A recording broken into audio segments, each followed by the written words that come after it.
নামাজ পড়লে সওয়াব, না পড়লে গুনাহ, এই চিন্তা আমাদের সবার মাথায় আছে।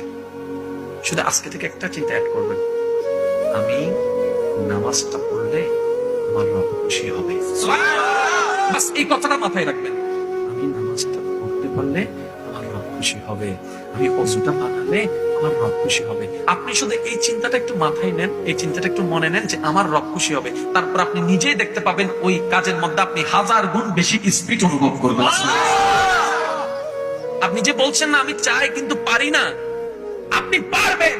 হ্যাঁ, একদিনে সম্ভব নয়, এক সপ্তাহে সম্ভব নয়। বান্দা যখন লাগাতার চেষ্টা করতেই থাকে রবকে খুশি করার জন্য, একটা দিন যখন চলে আসবে আপনার সমস্ত ধৈর্য রবের কাছে পছন্দ হয়ে যাবে, সেদিন রব দেখবেন আপনাকে নিজে থেকেই সাহায্য করার শুরু করবে।